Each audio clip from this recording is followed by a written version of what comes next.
Oh, so welcome, Kate. Thank you so much for coming into our I Am Woman Hour this morning.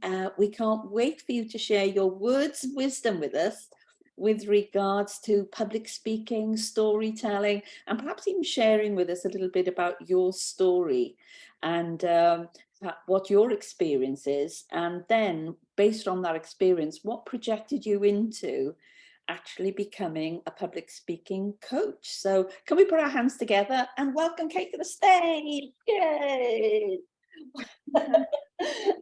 Over to you, Kate. Thank you, and lovely to be in a space of women. And thank you for sharing your experience of public speaking as well. It's kind of everybody in this group pretty much encompasses all the different elements of public speaking that people come up against. And for me, it's kind of managing the nerves, content, structure, stories, bringing in some personality as well. So there's so much going on with public speaking, and people kind of take it for granted. We don't get the training at school necessarily, and we get thrown into it when we get into the professional world with very little training, and that's when things can start to go wrong and unravel. And the moment we have a bad experience with public speaking, it usually then gets projected into our future. So sometimes it's weird how our brain works, but when we have to go and do a presentation again, sometimes those old kind of wounds come up for us, and it could be those that are making us shake and tremble and going red in the face and things like this. So often, I tend to do with my clients a little bit of detective work where we go backwards and have a look at early communication habits, even from childhood, and early experiences where things have been a bit difficult or uncomfortable, and see if they are still sabotaging us in a certain way. Wonderful. So where did your experience come from? I trained as an actor. I always wanted to be an actor. That was just completely in me, but I was very shy. And I was actually told by my careers coach when I was about 16, going on to A level, that I would do myself a disservice if I went and did acting for one of my A levels, because I was so shy I would never be an actor. And I completely just decided I was going to do it anyway. I went and I trained to be an actor. And on my graduation day, I realized, as I was standing in front of about 600 people, the biggest audience I've ever stood in front of, just to collect my award, that I was shaking, I was red in the face, my palms were sweaty, my heart was racing, and I was just like, oh my God, how am I going to be an actor? I am terrified of being on stage. And that followed me through my adult life for quite a long time. And I realized that I had to go and do some courses, I had to do some training, I had to push myself out there as much as I could in front of people on stages so that I could get through the barriers. And I started singing. I came up with these songs, these poetry songs, and I spent my 20s going up on stage and performing these songs. And there was one evening when the compere didn't arrive, and someone said to me, Kate, could you step in and do the hosting this evening? And I was okay. Like, I think we had an actor in the group, or in this group, and I completely get, when you've got a script, you know what you're doing, it's all been rehearsed as well, you've practiced it a million times, so you go up on stage and you're just playing your character. But when you take all that away and it's just you standing on a stage, it's a very, very different experience, very, very vulnerable, quite exposing. And so it was easy doing my songs because I had a character, but when they asked me to stand on stage and host the evening with no script, no preparation, I found myself putting my hand up and saying, yes, I'll do it, because I wanted to help out. And I actually found that I got quite a few laughs. The people came up to me afterwards and were like, oh, that was actually really good. Can you come and host my night next week? And I was like, oh my God, it started. So I kind of faced my fear and did it anyway. And through that journey, I taught myself how to get comfortable on stage. And I actually performed on Saturday night. So I'm a little bit shaky today because I'm exhausted.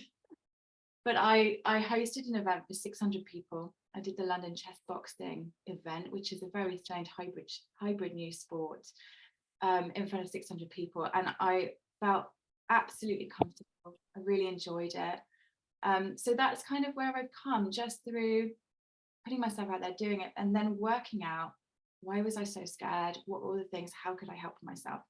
And that's now what I teach my clients. Wonderful. A lot of us here, Kate, are going to be using stories, either when they're introducing themselves or putting across what it is that they do, or perhaps even perhaps selling a product. So storytelling, how can we get storytelling right? I mean, first of all, I really want to encourage everybody to use storytelling because it's really, really powerful. The moment you start telling stories, you're creating it, especially if you start with your own kind of career story. In a nutshell, kind of go from where you started, what you needed, any obstacles that you came across, any challenges, how you got around those, and then how you got to where you are today. So when you're telling stories, you've got to think about structure. It's got to have a basic structure, a beginning, a middle, and an end. Like any blockbuster film has, a hero. So either you are the hero, or maybe your client is the hero if you're telling a client story. And they start off on their journey. There's something they don't have that they want. They go on a journey. They either meet a mentor, someone who goes, I mean, my mentor I was basically teaching debate in a school. I'll just tell this very quick story. I was teaching debate in a school, and I'd gone to the pub one night with the teacher, and he'd introduced me to his friend Stuart, who was the drama teacher there. And Stuart said to me, "Oh, could you teach public speaking? I've got a few really vulnerable students with very low self-esteem." And I went, "Public speaking? No, definitely not. No," because I knew, even though I'd been doing it for years as the hosting in these small cabaret events, the idea of teaching someone else to do it, I just thought no, because I knew I still got nervous. And then the next day I got a call from my employer, and she said, "Kate, we don't need you anymore." I was working in a reception desk in central London. So "I'm really sorry, the job's over. We just don't need you right now." And I was like, "Oh my God, what am I going to do? I just don't have any money." And so I called the teacher back and I said, "Can I start next week?" And he was like, "Yes, definitely, come and join us." And I had no idea what I was doing, but I somehow made it work. And those kids absolutely thrived and became, I mean, one of them was in gangs. He was in a very, very bad situation. And through doing that course with me, he came out, he started his own business in printing t-shirts. The other girl I worked with was the same, and she did a speech to become head girl, and the next year she became head girl for the whole school, from absolutely rock bottom to success. So in a way, that's a kind of zero to hero story about my clients. But my point was a sort of epiphany story where my mentor came in, whispered something, "You should do this," and it changed the course of my life. And I think what people as humans, what we find interesting are those magic moments.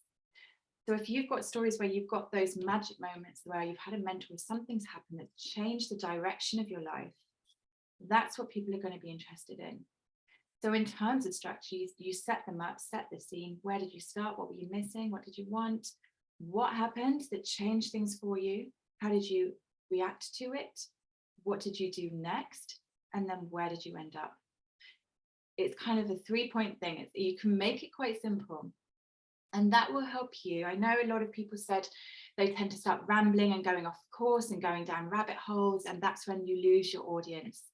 So structure is really important. Do think about when you're going to tell a story, make sure you've got a basic structure, a beginning, middle, and end in mind, so that you don't get to the middle and then start going, "Oh, and then there was also this other opportunity, and I tried that for a bit, but then I found it didn't work, so I came back to this one, and then someone else said I could do this, so I tried that for a bit," and then it's too much. So try and think about kind of manufacturing your story, because there's always loads of different elements in everything that we do. There's a million different things that we did to get to where we were. There's a million different things I did to become a public speaking coach. But when I tell my story about it, I pick certain elements out, certain points on my journey, and I tell it like that. And if you see me again, you'll probably hear me telling the same journey in a completely different way, because I will also change it for my audience as well, picking out which bits of that story I think will resonate most with them. What were those 3 points then, Kate? What did you say the 3 points were in review? Yeah, so you set the scene, what you didn't have, what you wanted. So for me, I was on stage. I realized I was shaking. I realized I didn't have the confidence to stand on stage, and that was going to be a problem for me if I wanted to get to my goal of being an actor. Because at some point I was going to have to stand on stage and talk about myself or collect my Oscar, which I firmly believed at the time. So even that image was kind of blocking me. So that was my first point that I realized that. The second point, I went to do speaking. I did these poetry songs and I started speaking at events. Then someone asked me to host and I said yes. That was my next thing. I did that for many years, gaining my experience, working out what worked, what didn't work. And then my success is that on Saturday I presented comfortably and happily in front of 600 people. Does that make sense? Yeah. So very much stories, you almost need to sit down with a pen and a pad and actually go through your magic moments and structure them so that you can tell them quite comfortably as a story. Yeah, I mean, people are using stories now a lot in business, and you may hear them and go, "Oh my God, they're just really good storytellers." No, they have written their stories down, they've thought about it, and they've practiced them. And often, particularly with career stories, how do we get to where we were? People have probably told them a few times in their elevator pitch, at a conference, wherever. They've practiced their story. So you may be hearing it thinking, "Oh my God, they're really good, and I could never do that, so I just won't bother." They've really practiced and honed their stories. I can pretty much guarantee that that's what's happened, because the work does need to go into it. Right. But as you can see, it's not that hard. Just have that simple structure and start from there. Right, lovely. What about then when we are asked, like Beth was asked, to give a presentation to a large audience? Where do you start? Yeah, obviously, you as a speaker, do you have certain themes in mind you will speak about that are very well rehearsed? I mean, I'm a bit different. I quite like to challenge myself, and I used to write plays, and I love language. I love writing. So sometimes I will let someone dictate to me what they want, and then I'll be like, "Okay, here's a challenge. I'm gonna do this." And sometimes I take something I've already done and I just kind of rebuff it a little bit and do it again. But it's good to keep it fresh. So always think, does this actually work for the audience? Is there something else that a different story I could put in here for this particular audience that I haven't told before, that will also keep it fresh and alive for you? But I guess the answer to that, Cheryl, really is it is thinking about your audience, who is in the audience, what have they come to get? What are your main pearls of wisdom? What do you know that maybe they don't know, or what perspective do you have that maybe they haven't had? And then put it into your structure. And again, structure is really important. So think about how you're going to set it up. What's your introduction? What are going to be the main ingredients of that sandwich, the meat, and kind of have 3 main points in the middle. People generally can't take more than 5 main points. And when I say main points, you can have a main point or a main topic, and then you can have 3 little bits about that main topic, and then move on to your second main topic. But if you start kind of talking about things that are really, really interesting, but then you go on and you go on and you go on, and then here's some more information, then this is my thesis, and here's my PhD, and people start switching off. And when we start to lose the audience, that's when we start to get nervous, because it feels uncomfortable. So what we want to do is set ourselves up in the right way in the first place, so that we don't lose the audience, so that we grab them in the first minute, so that we tell stories that keep them engaged and don't start waffling and losing them, and that we give them the main ingredients that they're really going to need and that they're there for, and then we leave. How are people coping now when they're delivering online presentations where they can't see an audience and everything is being done, whether it's any one of the platforms, Facebook Lives, where you've got nobody there and you're just speaking to a camera and you don't quite know how it's going to be taken. So what are some tips on that when we're actually just talking at a screen? Yeah. I mean, how long have we been doing it now? 2 years, 3 years? we have to, I would say it's the same as speaking on stages. It's about putting yourself up there in the first place, knowing that you're going to be terrified. Your body is going to have a physical reaction to it because it thinks you might be in danger, some kind of danger. And it only stops having that fear-based reaction once you've done it quite a few times and your subconscious goes, do you know what, I didn't die actually last time. I'm still here, I'm okay. And that's when the nervousness will start to diminish. Now, I won't say it will go forever. I still got nervous on Saturday night.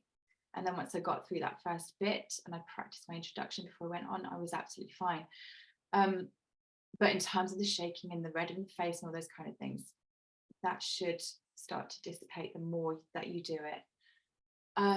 What was the question? Cheryl, I've lost my stream. When we're talking to this flat screen, because I know a lot of women, including myself, are preparing themselves to put online learning out there where you're just talking to this computer screen. So how do we get past that where there's no feedback, no questions, we've just got to, talk at? There's so many things, there's so many different elements to presenting online, and there's little things you can do. It's quite hard when people don't have their screens on. If it's a group that you can try to encourage people to put their screens on. You've got to find a way to do that delicately, because often people don't have their screens on because they haven't done their makeup, or they're in their pajamas still, or they've been in a rush that morning, or they're just not feeling good and they don't want to be seen. There's also a real problem online of passive listening. So you get it in audience as well, live, but because they can be seen and you can see them and they can look back at you, people tend to make a bit more of an effort because they feel like they're in the space, just out of like human, not kindness. Whereas when we're behind a screen, I'm in my own room, I can just sit here like this and just watch and like drink my tea or whatever, and just, I don't feel like I need to care about how you feel because I'm not in the same room. So the thing to remember really is that people are listening and they may be taking notes, and you need to keep your energy up all the way through as if they were live with you. And that's what's really hard.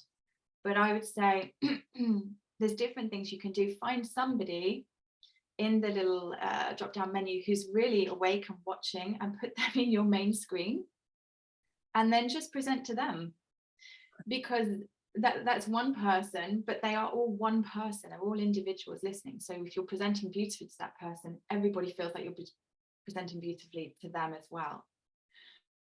It is really hard. And I remember in the first lockdown, I did this talk for 6 women, and I was doing it, and my heart was racing halfway through because I was just thinking they were literally like this, like absolutely no reaction. And I was just thinking, oh my God, this is really bad. They're not getting it. I'm just going to carry on anyway. And then at the end, I was like, great. So how was it? Let's just do some main takeaways, thinking they would be like, oh, thanks, Kate, bye. And they went, oh my God, it was brilliant. I just got this and I got this and I got that from it.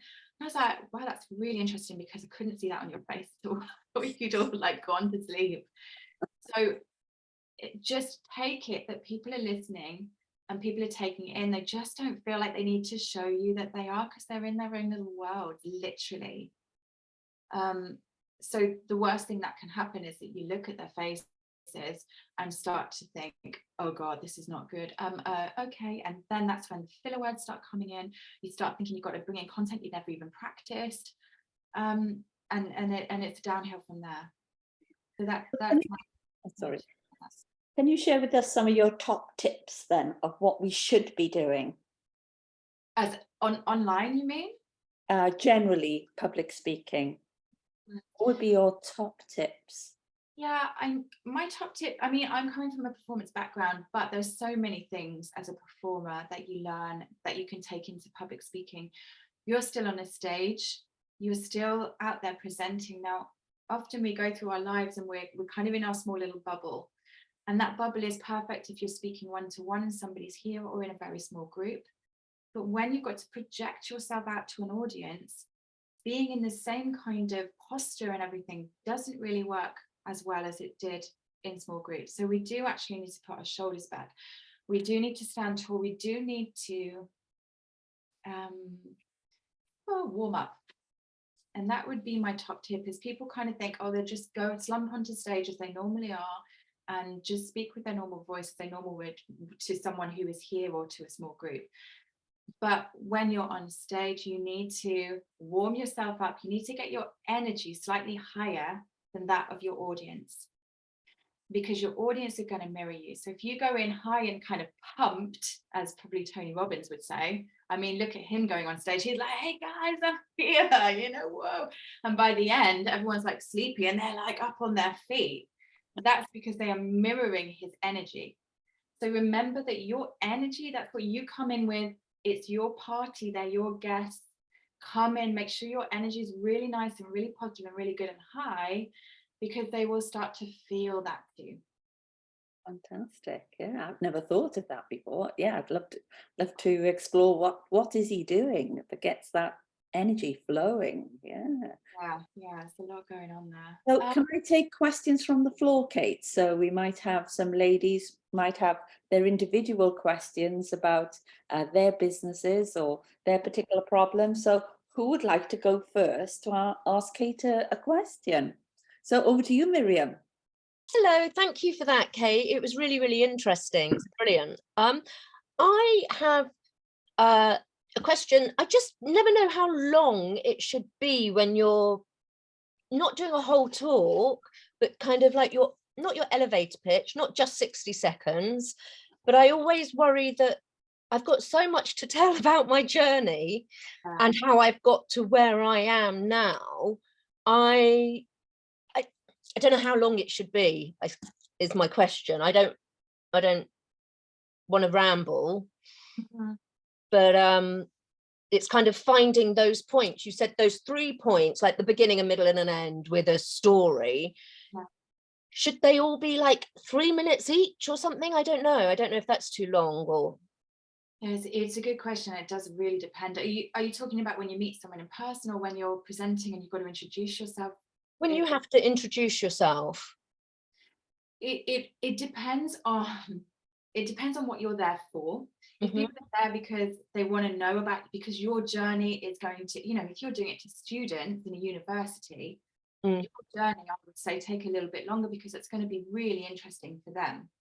If you're doing it to other, you know, experts in your industry, may not be as useful to them, but it gives you credibility. So you've got to think, what is the reason you're telling your own career story for that audience? So if it's just for to give yourself credibility, I would say, and again, it depends how long you've got. If you're doing a 10-minute and you've got some really important pieces to make, then you make that 30 seconds 1 minute. If you've got half an hour, yeah, you can spend 2 minutes on it. Yeah. Okay. All right. Thank you. Yeah. So I wouldn't spend 10 minutes on that if it's going to turn people off, or No. You can. And if you use those points, you'll be amazing how much you can do in 2 minutes that packs a punch and says it all. Yeah. But just try not to overfill the plate, because I'm sure, you know, I'm 43, I've got a million things I've done. I'm sure you have as well, but it's like pick out the main ones that are going to showcase you in your best light, really. Yeah. Okay, thank you. Okay, you're welcome. Okay, who would like to ask the next question? Me, please. Where are we? Me, Steffi. Steffi. Okay, Steffi. Yeah. So I find it really difficult if I need to speak from a script or from something that I had to prepare. And the reason why is because I go visually into my thinking brain. So instead of looking at the audience, you can always tell, and I do that when I speak in general. That's the thing, if I have conversations with people, I often feel I have to apologize to them, saying, I'm not ignoring you. I literally go like this, always into my left brain for thinking. I've done that all my life. And I believe, I don't know, there's a certain type of people that does that have to go into their thinking brain. But for public speaking, that doesn't work, because you need to look at your audience and have a look around instead of going like this all the time. I just can't stop in a scripted version. If I speak from the heart, I can look at anybody because I spontaneously talk. But if I need to remember things, I go up there all the time. And I don't know how to stop that. It's a difficult one. So do you tend to write your full presentation out in a script and then read from the script? No, no. So I know what I want to talk about. I make notes, and then as soon as I need to deliver that from notes or something that I've pre-written, then it goes up there, because I try and remember. I Trying to try to grab go, it you know, back. it just goes, and you can tell my eyes just go into the left corner. Yeah. How do you prepare, Steffi? Do you rehearse it? Yeah, voice notes. So I voice note what I need to say and listen to it. So I memorize it. So I play it in the car. I play it when I'm sat on the sofa. I play it wherever. So I listen to myself. Then I remember it rather than reading. Yeah. Okay. And are you using slides? Depends on what presentation it is. Yes, sometimes no. I mean, it is a tricky one. I mean, obviously rehearsing is good if you can rehearse it in a way. And and when you're rehearsing, what's difficult when we rehearse is we sometimes, sorry, it's I'm still a little bit hoarse from all that speaking, shouting, in fact, on Saturday.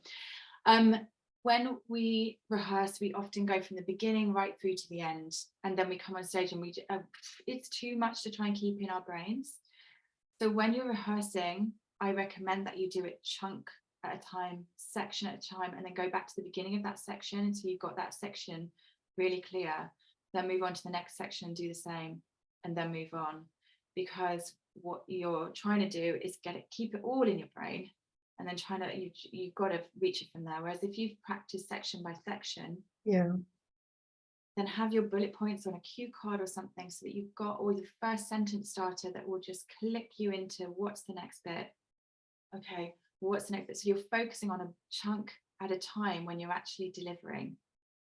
Yeah, I think one of the best speeches, Rachel, was one of yours when I first met you, when you spoke at I Am Woman in the hotel, because you had a presentation and after 2 slides, you chucked the remote and said, "Sod this, I'm just going to speak."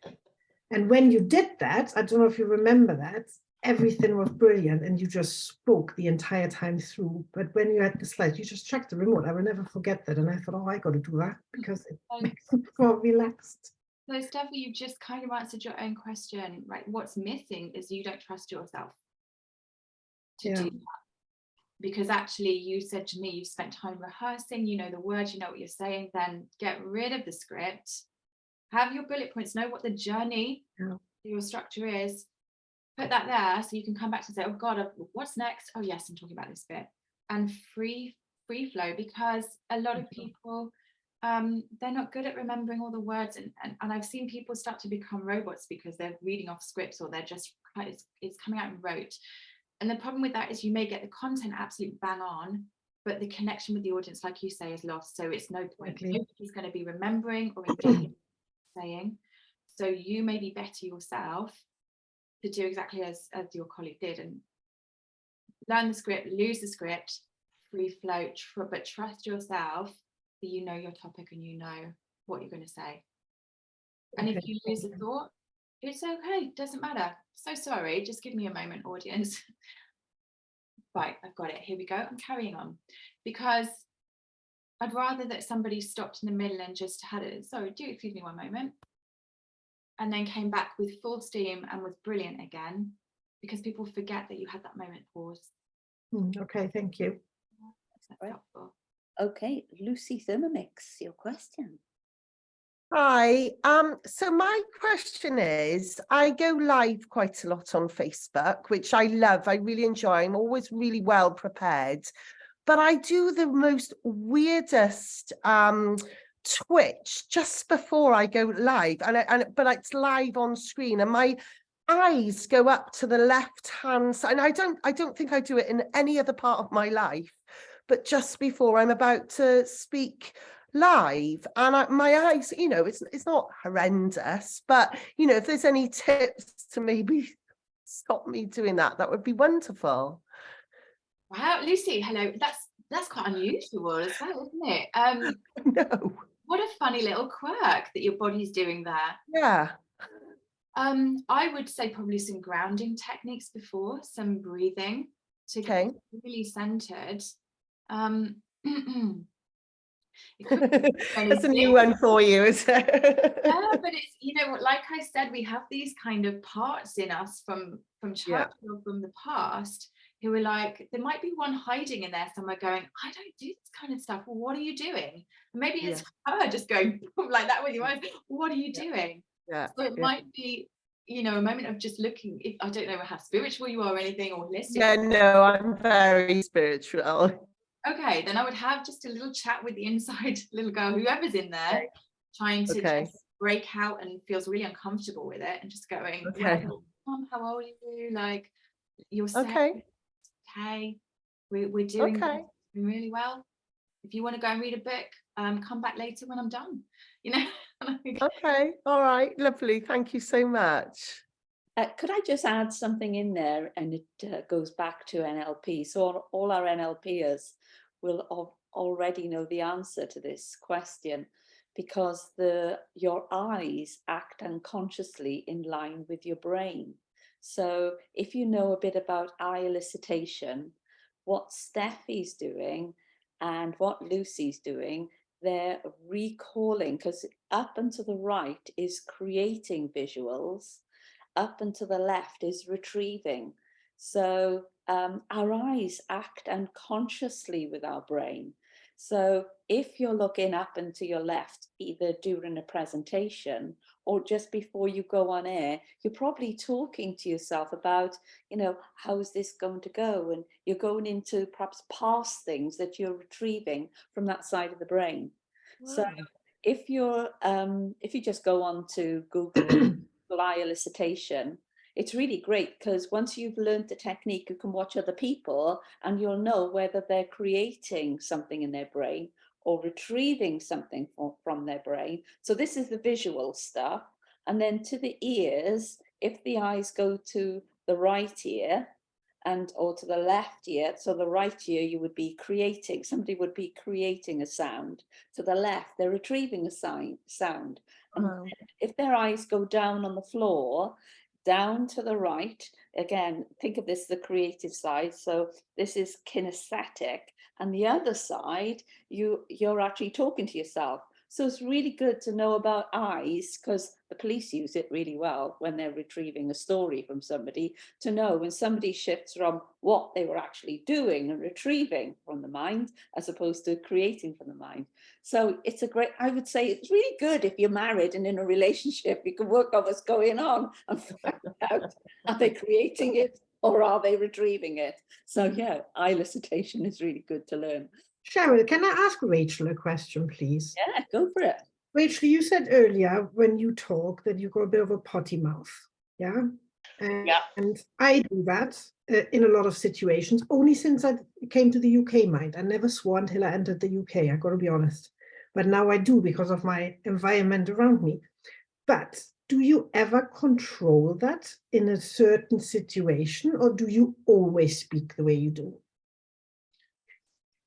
I always speak the way I do, because, and maybe I haven't all of my life, but I made a conscious effort about 2 or 3 years ago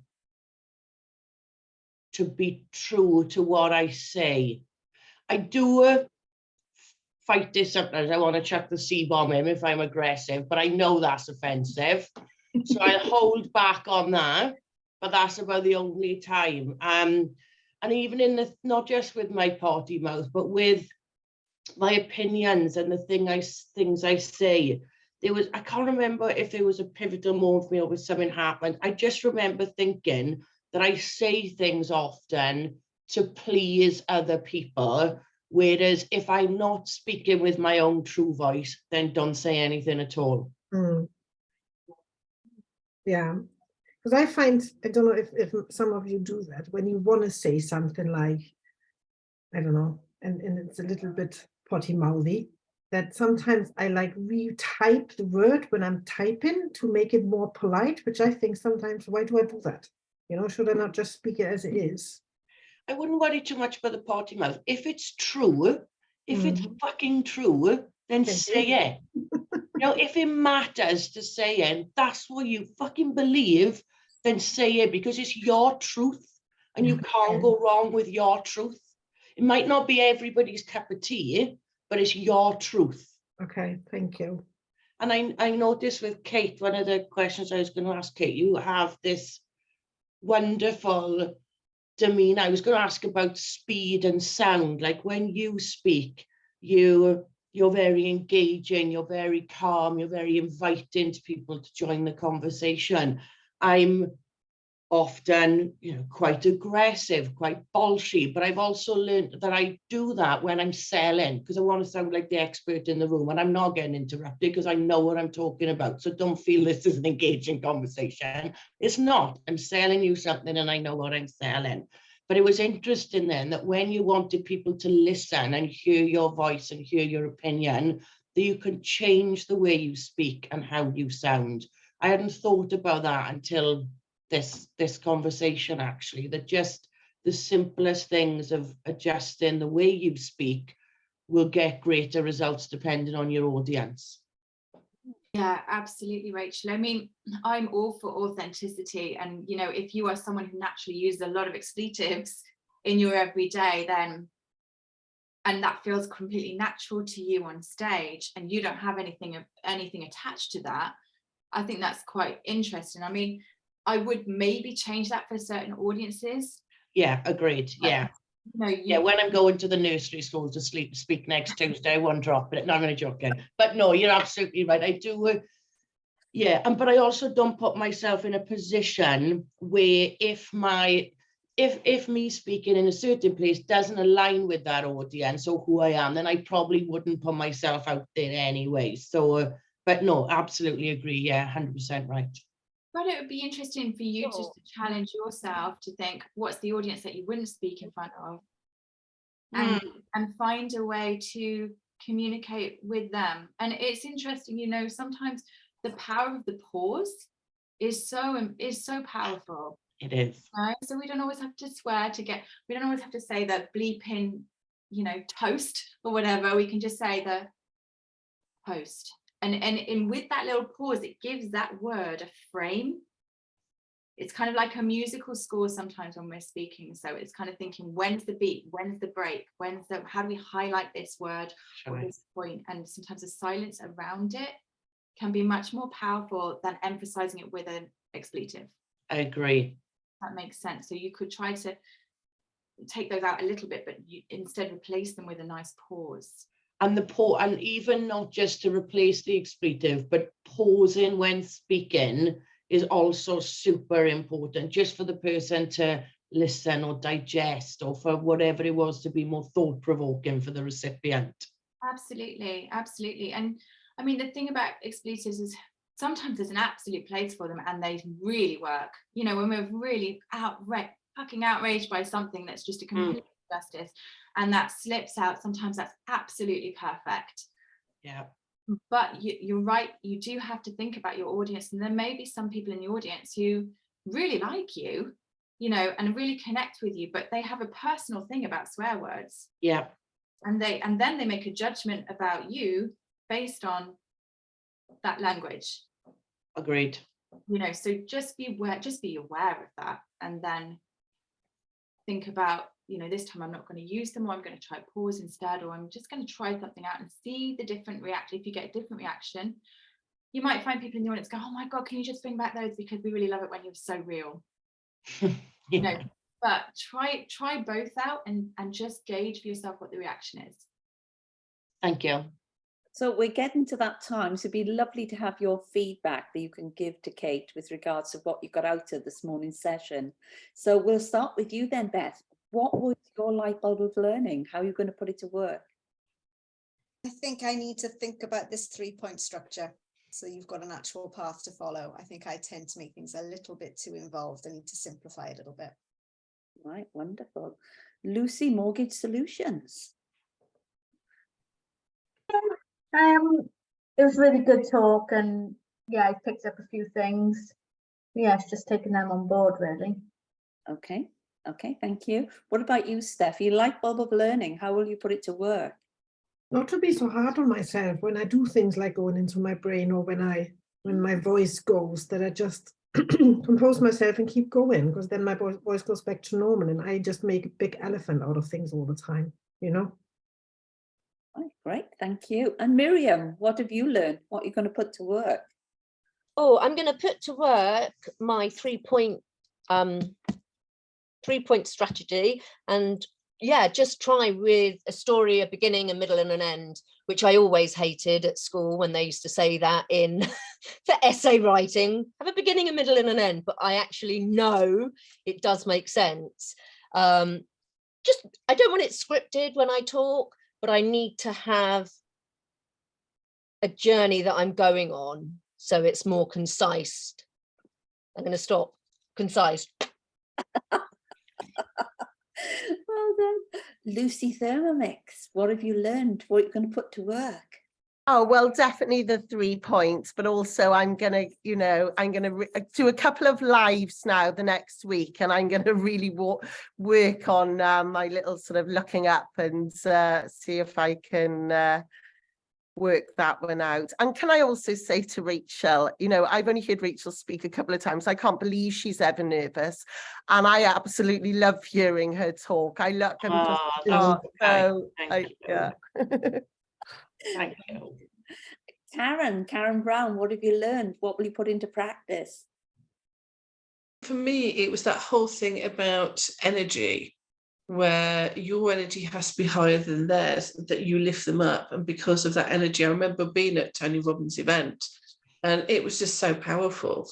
You know, he comes in there and I don't know where he gets his energy from, but, you know, he's just there, and then he goes off, he regains himself. But yeah, just remembering that was in itself was just very, very powerful from a speaking point of view. Right, lovely, thank you. And our website Wonder Woman lady. So what have you learned, Lisa, and how are you going to put it to work? I think I do need more structure if I'm doing like businessy type talks, because I do tend to go off on a tangent. But I like Karen, I like the energy thing as well. And 2 weeks ago, I was asked to be a quiz master and a host in Cardiff of a charity night. And everyone was like coming back and they were like, oh yeah, Lisa was really great. Lisa was really great. And I thought, I don't really do anything. But I think everyone said my energy when speaking, that's what they enjoyed. So, but I never realized that until like what you've said today, and it's all kind of connected type thing.